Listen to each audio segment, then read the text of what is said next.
here today. Truly, truly an honor. I've been traveling for over a month. I've been in Indonesia, all over Surabaya, Jakarta, Medan. Yes, I did spend 24 hours in Bali. just because we were so exhausted. Then I was in Dubai, then New York, then Colorado, and I get to end my month-long tour with you all. And it's been literally one of the most exciting things is just getting to come here and speak to all of you today. So I'm really, really honored to be here. I was invited here by Asha. Oh, thank you. I was invited here by Asha and Johan Yanyangi from the, did I say it right? I was like working on it with Jessica in the corner. I'm like, okay. Because I just say Asha. Okay, let me just say Asha, because it's a little embarrassing. But I do speak Chinese. So I figured if I could speak Chinese, I can say Asha's last name. But I don't think so. So I was invited here because of some opportunities. First off, everybody at their table has a beautiful brochure, and it says the UNESCO Center for Peace Partner Universities. And we're going to talk to you about that. Everybody should have one of these at the table. Oh, Asha.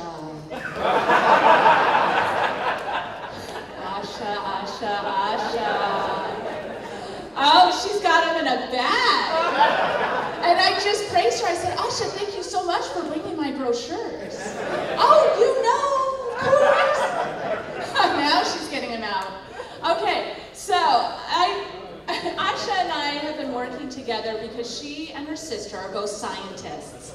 And the United Nations 2030 agenda is really marrying, putting together STEM, science, technology, engineering, and mathematics with international policy and international relations. Why is this important to you? It's important to you because we are focusing on developing countries. So when I go and speak, and I go and present our partner universities, and I go and I teach a global competency certification all over the world, we focus on countries that are underrepresented, where the voice is underrepresented in U.S. higher education, but also in the United States. So although I speak Chinese, I lived in China, I'm wearing a qipao. Handmade. Yes, thank you, ladies. Not as beautiful and colorful as your stuff out there, but we focus, as I said, on you, and that is why we're here today. So put the clicker down. So you guys see the partner universities, and you're like, what does that mean? What does it mean, and why is it important to me, and why is it important to the future of Tanzania? I know that the Tanzanian diaspora and the Tanzanians at home, there's kind of a disconnect. How do we build that bridge? How do we get the Tanzanians at home to trust in what you're doing here? To trust that the investments that are made, that the future, it's not that the Tanzanians are taking away resources from Tanzania, but building and doing it together. That is what we're trying to do. So, with that, I'm really honored, and thank you, Asha, for inviting me. Thank you also, you missed this table, I see. Where are those? Okay, let's get these out here. So, I'll share it with you, and then we'll go on. So, it's about finding common ground. It's about finding common ground, not only with other countries around the world, not only with each other, but with the diaspora, the Tanzanian diaspora, and the Tanzanians back home. How do they understand that together we can build Tanzania? That together that Tanzanian voice can be represented. So, what I want you to do, you're going to be like, Anastasia, you're crazy. But I'm going to get you to do it anyway, because I do it all over the world. So, what I'd like you to do is turn to somebody at a table that's not your own. So you might have to actually physically turn, stand up. I know, it's crazy. I want you to actually stand up, find someone you do not know, and find something you have personally in common with them. Find someone you do not know, and you have something in common with someone. You have to get up at another table, and you know I'm going to make you stand. Stand up. Find something in common with someone else from another table. You have to stand. Something in common.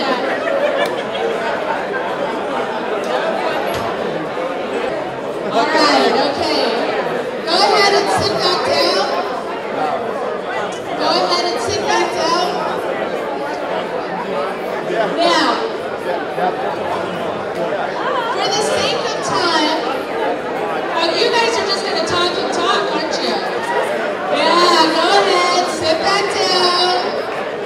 Sit back down, Tanzanian people. I see you're very chatty. I know. Sit back down, okay. All right, so it's about finding common ground. How do we take finding common ground with that person that you do not know? How do we take finding common ground with the person that you do not know? Look at these Tanzanians. I'm going to get these ladies to sit down. There we go. Oh, look, they're sharing numbers. They're like, hey, let's connect. They should like do my presentation. So, Godfrey, we have created a partnership with universities that do just that. And here's Guy Jorkin. He's the president of UNESCO Center for Peace. He's my boss. I am the executive director of UNESCO Center for Peace. 70 years ago, after the Second World War, the world came together and founded UNESCO. And it states in the preamble of the organization, since wars begin in the minds of men, it is in the minds of men that the defense of peace must be constructed. We at UNESCO Center for Peace, we take that to heart. That's why our mission is not just only to promote the ideals of UNESCO, but also, and more importantly, to help raise a new generation of peacemakers that are going to strive to make the culture of peace a commodity of everyday life through education, science, culture, and communication. Now, the focus is on you, the next generation of peacemakers. UNESCO Center for Peace has partnered with a number of distinguished world-class universities for you to continue your great work. We have created this opportunity to allow you to continue to grow, succeed, and expand the mission of world peace through the culturally-driven curriculum. These programs are specially designed to lead to a healthier, more peaceful, respectful, compassionate, and sustainable communities. At our partner universities, you will investigate and take action on issues facing our global community. Make personal and professional connections across culture and learn what it means to be a global leader. As a result, you will come out as innovators from across cultural discipline towards the post-2015 United Nations Agenda for Sustainable Development and International Peace. As you consider your future, always place human dignity and equality at the center of all that we do. The creation of a better, peaceful world is up to you. Always place human dignity and equality in all that you do. That is the focus of the curriculum at our partner universities. And so what is that? That is the United Nations Educational and Scientific Cultural Organization. We have a global citizenship course. It's a credit-bearing course, and it's at all the universities. It's aiming to help develop the knowledge and the skills that are needed for a more peaceful, justful, understanding, inclusive, and secure, sustainable world. based on international peace, based on celebrating that culture and building bridges back with the Tanzanians or the cultures back home. This is what we do. We have several universities all over the United States. We have University of Kansas, we have American University, Adelphi University, AU, LSU, University of South Carolina, FIU, University of Central Florida. We just signed University of Illinois, Chicago. We have 2 universities on the West Coast that are coming in the next month. To be clear, UNESCO Center for Peace does not gain one monetary value.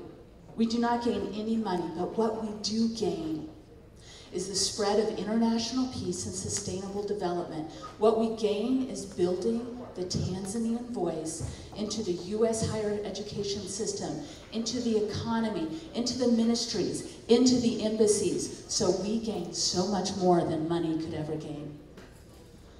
We have a GCC curriculum. Thank you, right? Isn't that what it's all about? That is what it's all about. Our GCC curriculum focuses on global citizenship.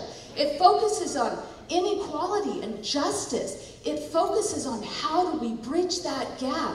How do we get Tanzanians back home to value the diaspora here and understand it is not different. We're building together. That's what our curriculum is all about.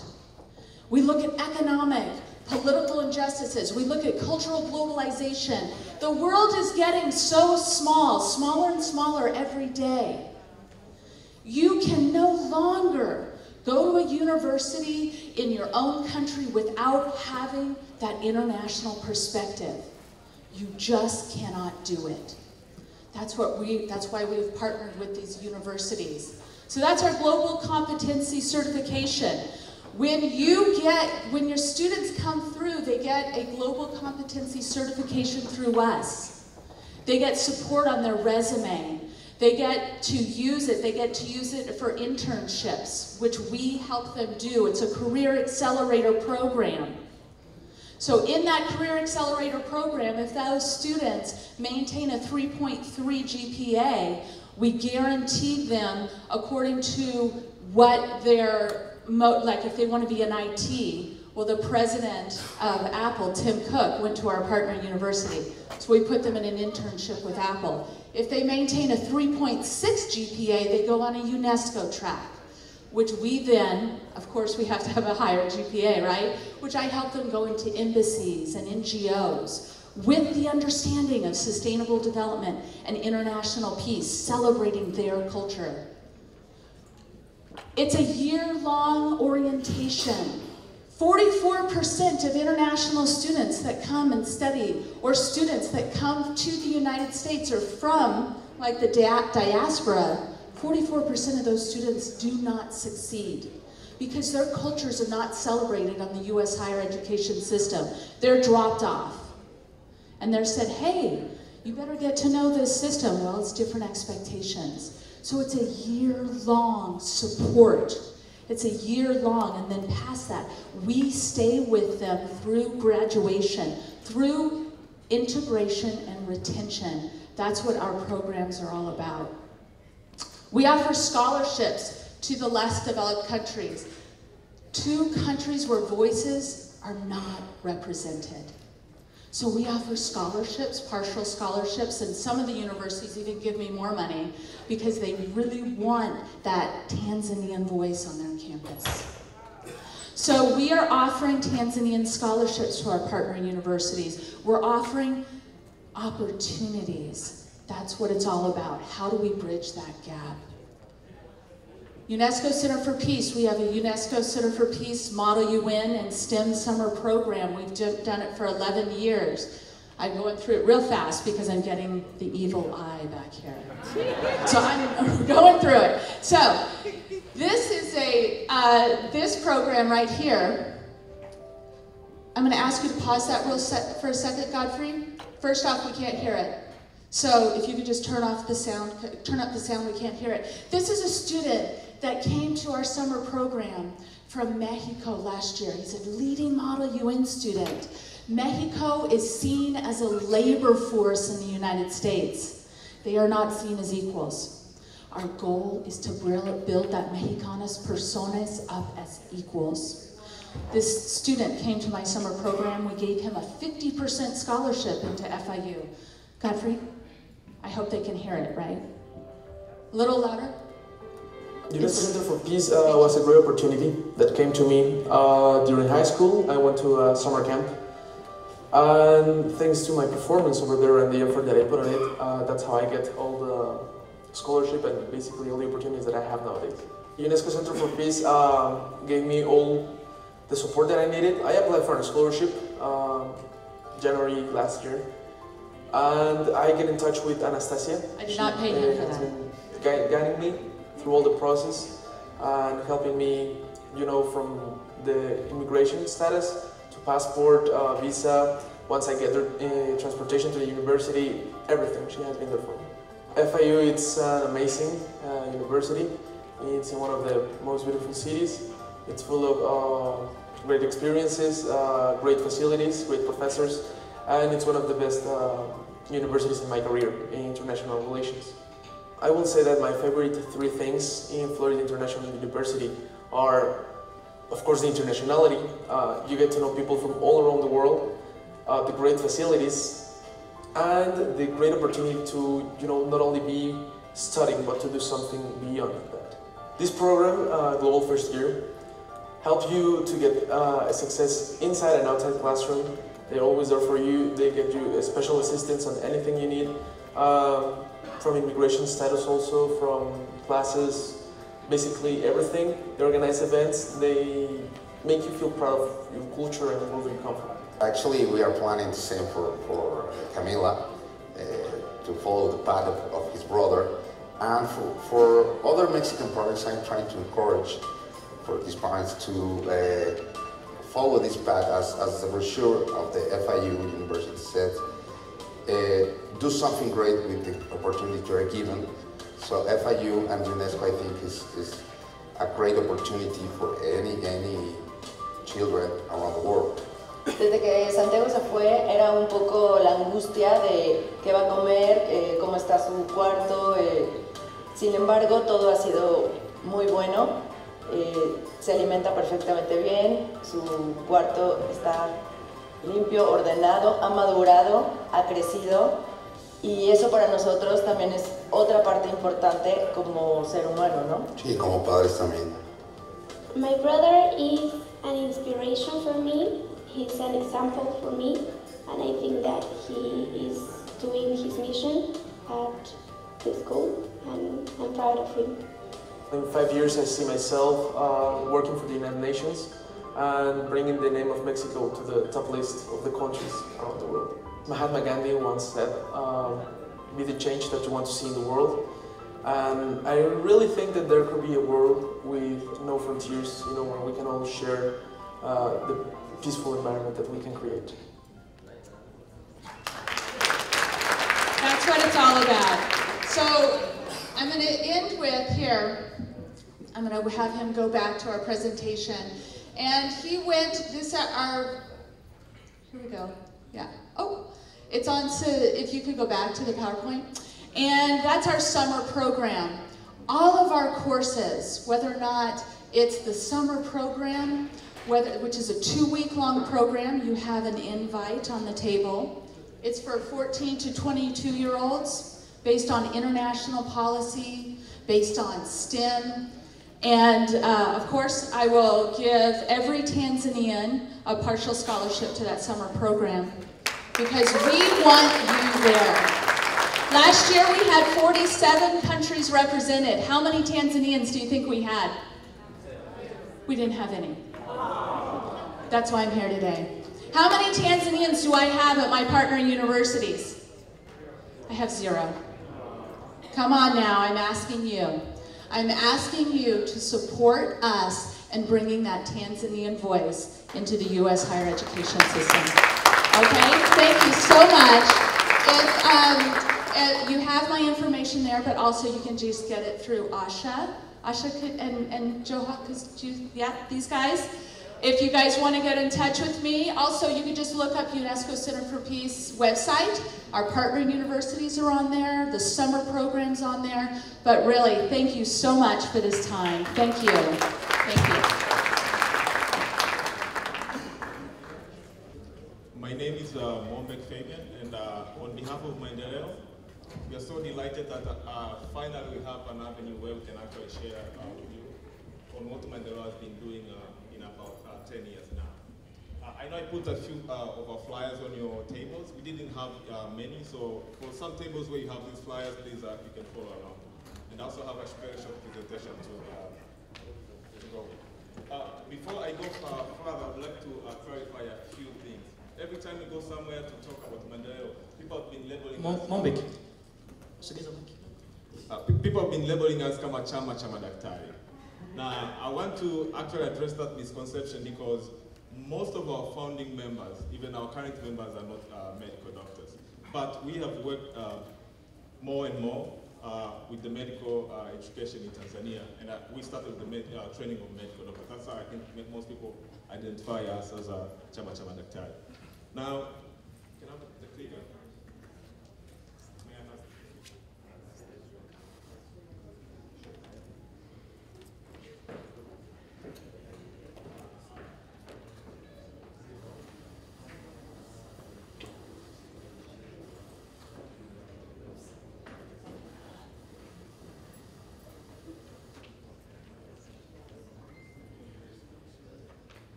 I'm sorry about this, but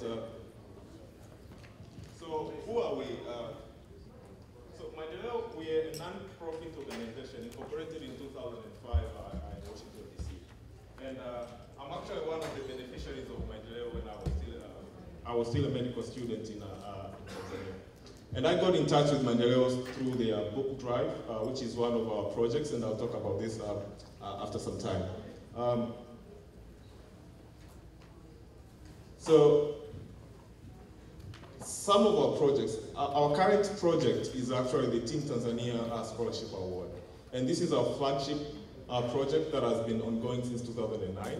And the way Team Tanzania Scholarship works is that we started as a need-based program where we would help students in medical schools actually cater for the tuition fee for some of the family contribution.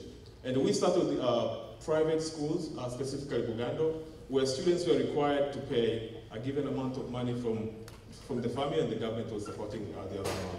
And we realized that some families were finding it very difficult to cover the total amount, and the founding members of Maendeleo thought they could start something to do that. Now, since 2009, as you could see from the flyers and also from the presentation, we have supported about 60 students, mainly medical doctors, giving them a small amount of money, but at the same time supporting them as they go along. The other next project that I got involved with Maendeleo was through the books drive. So members from the US side will collect books, and us on the local side will actually come and collect these books from the port and actually make sure they reach our medical schools. And the last shipment that was sent was around 250 medical books, plus other materials, as well as digital CDs and all that. Now, we have also been engaged in other avenues to promote medical education in Tanzania, mainly trying to promote excellence. What we believe at Maendeleo is that, medical education is expensive, training our medical doctors is expensive, but it's much more easy if we could actually instill a sense of excellence in our medical students, so by the time they graduate, they actually have the capabilities to actually progress further. And if we have some of the founding members here, and I hope we'll be able to see at least the last slide, and I'll be able to mention their names. And we've also supported some medical students who want to learn on how to publish their scientific papers in scientific journals, attending medical conferences, so they can actually advance and move further. Okay. Because my slides are not working, I won't be able to show you this, but we have a website, mindeleyetu.org. You can go and read more of the testimonies that we have received from various students who have supported in a course of about 10 years. Now, some of those have gone to pursue further careers, and some of those have actually joined our board and our supporters on the ground and elsewhere where they go. And us as Mandela, we believe that it's much easier to promote excellence in medical education, whereby we can have competent graduates when they leave medical schools, than it is for us to actually pay for a full tuition for these students. And because of demands and needs that we have received from the ground, and this year we have expanded our program to actually cover nursing students. So we have started 4 students from Bugando, and next year we also expect to add more students from other schools. Now, we started 4 students. The way the program works is that we select 4 students out of their 5 students in medical schools. We give them up to $500 a year. And this initially was a need-based, but because we received a recommendation that we should change it into being a merit-based, these students are selected by their various schools, those who perform better in classes and those who show potential, and we give them a $500 at the end of every graduation. And then they're supposed to write back to us and tell us how did the program or how did they use the money going further. So if you read on our website, you see various stories on how they use the money. We have videos on some of them actually invested the money in doing community awareness programs on health and other projects. And we believe that as we go along, we will be able to actually get more funds, expand, create our own endowment fund, which could actually put Maendeleo moving further than we expect. Now, I think the question was, how could the diaspora community help? And that's where, for us as Maendeleo, we feel privileged to stand here and talk about our program.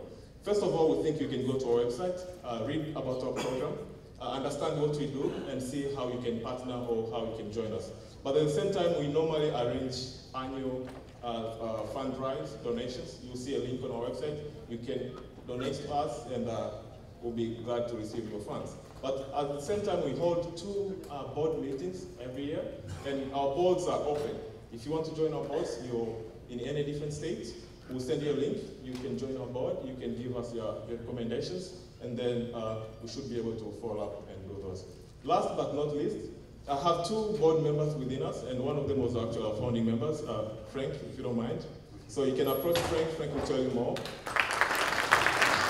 And also we have our former board member, Mariam, wherever you are, Miriam Abu, and Miriam also served on our board for a number of years before she stepped down to do other things. So after saying that, thank you so much for listening to us, and please visit us. We are also on social media. You can send a tweet, you can visit our Facebook page, and asanteni sana, let's do something for our country. Asante.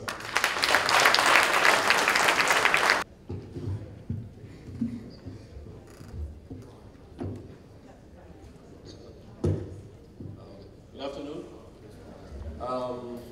Thank you for this opportunity to speak. Make it very short. All protocols observed. My name is Ivan Terry. I work for Elizabeth Pediatric Foundation, based in Washington, D.C. We have support about 13 countries, about 1,200 staff, about 150 million in funding. We have tested almost 6 million women in. Oh, okay. Okay, yeah. I think I'll just start again. My name is Ivan. I work for Elizabeth Pediatric AIDS Foundation, based in Washington, D.C. We are a pediatric AIDS foundation, so we work in about 13 African countries, sub-Saharan mainly. Okay, is that better? Okay. I won't repeat that again, but we support about 6,000 health facilities across Africa, and we have about 700,000 people on HIV treatment. I actually don't have a long presentation, I just have questions for the group. I think part of my interest today was to learn from the group here and pose a few questions. I think most of us are here mainly because we're healthy. And I think we know that health is a human right. And my question I was trying to grasp around is how can we, as a diaspora, are we doing enough to improve the healthcare of our fellow Tanzanians back home?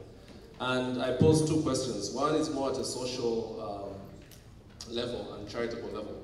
So we know that there's a growing need for healthcare that deals with non-communicable diseases. So hypertension, cancers, and the rest. There's a lot of money in HIV, there's a lot of money in malaria, TB, and the rest. So at a social level, this is a question to you that I hope we have Q&A to discuss, is are we really doing enough, and how can the diaspora really work to improve and to share lessons learned, share practices that we're learning from where we are. We enjoy the benefits of living in the West. People go running, they have all these things to track their steps, we watch our calories, we are kind of really progressing towards learning how to take better care of ourselves. We know that there's an aging population in Tanzania, we know people are living longer, we know food intake is changing, our lifestyles are becoming westernized, as we call it. We know that the age is also increasing, so we know that people are now dealing with chronic conditions. We know we are increasing in population numbers. We know that deaths are falling, and also that our activities are changing slightly. So whereas we used to walk a few meters to get something, now we use WhatsApp to maybe communicate with our friends, or we drive. So how are we, as a diaspora, and maybe even as a DICOTA, what can we do at a social level to really share some of these practices and change how our fellow Tanzanians are really living in order to tackle some of these conditions? I won't go into all the statistics, but you know, Africa has about 34% of a middle class, and a lot of these issues, these non-communicable diseases, are really beginning to show themselves. And there have been many studies on the economic, social impact of this. My second question, again, is on the intellectual level. Again, this is the diaspora. How are we, as a diaspora, really using what we have learned, our intellect, our skills, how are we using it to shape healthcare at the policy level, in terms of Ministry of Health policies, in terms of how our fellow Tanzanians are accessing healthcare services? So, a few statistics, you know, we have only about 60% of coverage in terms of health facilities, and we can assume that only half of that is quality healthcare. My background is in quality improvement and quality management, and I lead that for Elizabeth Clays and Pediatric AIDS Foundation. So research has shown that actually access to healthcare, quality healthcare in Tanzania is about 23%. And I think we all know that that's largely left to people who are more well off than others. So I think the question is, how are we using our resources here, our experience to kind of improve healthcare at the policy level. I think some of the discussions I'll take to the DICOTA leadership, because I think I have a few ideas on how we can work with the embassies, we can work with the ministries that are here represented, and kind of try to inform policy based on what we're learning in the US and in other areas. And that's it really. I think those are questions I was hoping during the Q&A we can kind of share ideas. Thank you very much.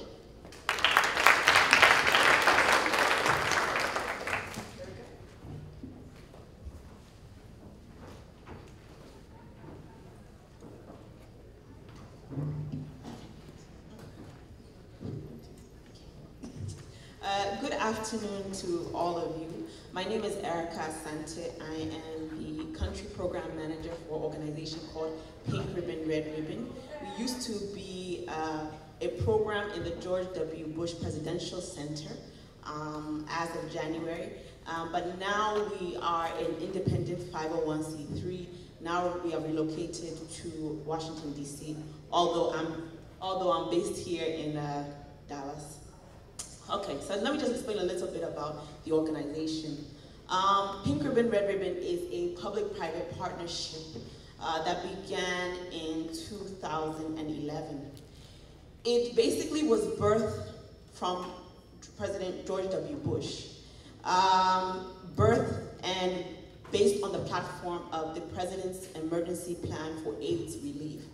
And the idea was that after what President Bush initiated at that time, which really transformed the epidemic into a much better place, there was research that was found that women that are living with HIV/AIDS are 4 to 5 times more likely to develop cervical cancer. And so he said to himself, and of course there were others, said, I'm not going to allow what progress the continent and the US government has made in Africa and allow women then to die from cervical cancer. And so that's how this partnership was born. We also deal with breast cancer, but I say cervical cancer for a specific reason. So it's a public-private partnership made up of 23 different organizations. The Bill Gates Foundation, Merck, GlaxoSmithKline, Caris Foundation, the George W. Bush Presidential Center, a number of different organizations, American Cancer Society. We're working in Ethiopia, Tanzania, Botswana, Namibia, and Zambia. The idea is basically to support the continuum of care for cervical cancer and breast cancer, meaning starting from the preventative side of these two diseases all the way to the advanced cancer treatment side. And what we were doing is we're working directly in hand, for example, in Tanzania, with the Ministry of Health and Social Welfare. So they tell us where the gaps are. They connect us with the different partners in country. The local partners in country, for example, Team Mark Tanzania, Wama Foundation, which was Mama Kikwete's foundation, or is Mama Kikwete's foundation. We're working with such organizations in Tanzania, TAIOA, which is the Tanzanian Youth Alliance for HIV/AIDS, Mbeya HIV/AIDS Network. These are the individuals that actually implement the work. We're also working with Ocean Road Institute in Bugando. What we're doing is we're talking to our partners, telling our partners, this is what the Tanzanian government has identified as its gaps. This is what the local partners have identified as their gaps. And where can you help us? So I don't want to talk long because I only have 10 minutes. But what I want to say is that it is a partnership really that is based on the work that those in country will do. And one of the things that we're doing in Tanzania is we have a transportation grant that basically funds transportation for women that are in the rural areas to be able to go to Dar es Salaam, Ocean Road Institute, to get full cancer treatment. Because this is one of the barriers that women have. Why should it be because of transportation? Why should it be because of transport that a woman is not able to go and receive full treatment? Why should she die because of transportation? So Vodacom Foundation has provided this grant through Pink Ribbon, Red Ribbon. There's an organization called Team Mark Tanzania, which is a marketing and communication organization that is also supporting. And then another organization called CCPRT, who has dealt mostly with fistulas and also cleft lip, mostly in Tanzania and some other countries as well. So if you can just play the video. This video is basically about the gap of accommodation in Tanzania for women that have cervical cancer. After that, I'd just like to say a few words that are important in terms of the brain drain.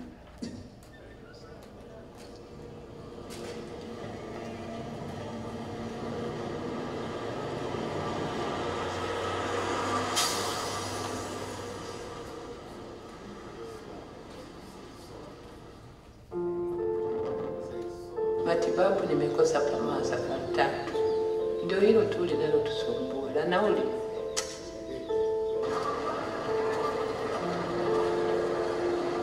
Kutoka hapa kwetu mpaka Mwanza. Yaani mkiwahi hapa huwa zinapita gari za saa 1 saa 2. Ano natoka hapa mpaka Geita. Geita unachukua kigari kwenda Usisi. Kute pato nimejaa napo utasubiri. Mpaka saa 8 au saa 10.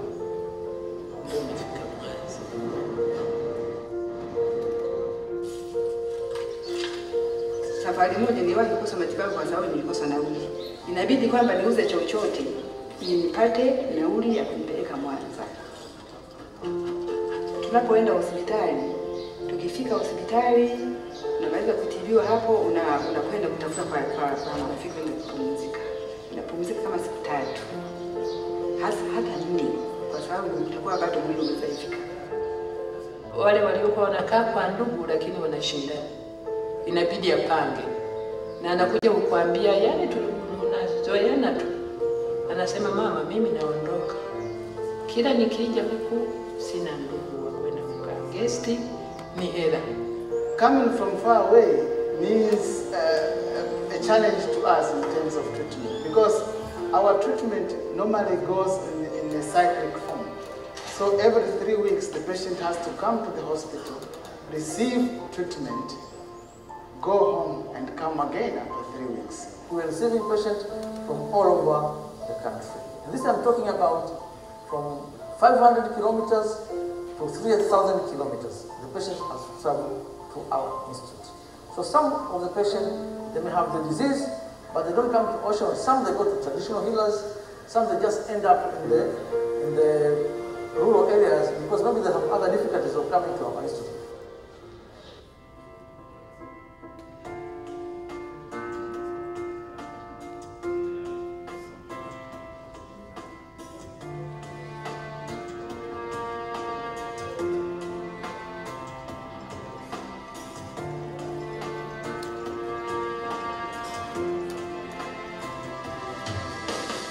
This competition is an opportunity for designers, architects, engineers, public health professionals, and students to make a life-changing impact on women as they recover from cancer. We plan to promote this worldwide, and so architects participating in the project will get the opportunity to showcase their work on the global stage. Having a place to stay that's safe and comfortable reduces anxiety. And what we really hope with this is that by taking away the challenge of where women are going to stay when they're here, they can join other women in this environment in the hostel.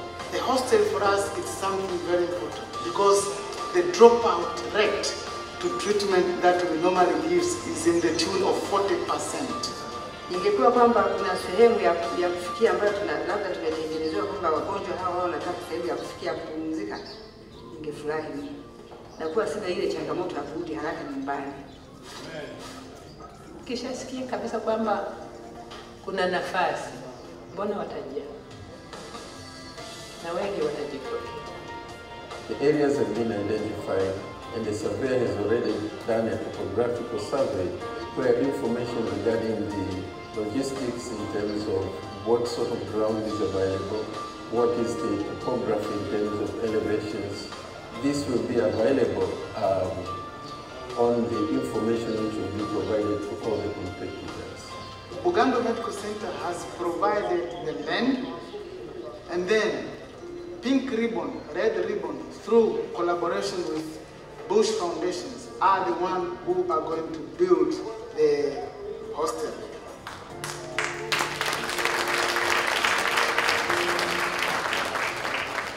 Okay, so I'm told that I have very limited time. For your interest in this design competition. I'm told I have very limited time, so let me just say about 5 points. First of all, the land is there. There is a competition. I'd like to encourage all of you to tell those, no matter where they are, Tanzania, Dubai, wherever, to apply to the competition if they're an architect, engineer, or just someone who's interested in coming up with like a sustainable design. That's first. The thing is that the land has been donated by Bugando, by Ocean Road Cancer Center. The government is fine with it and everything.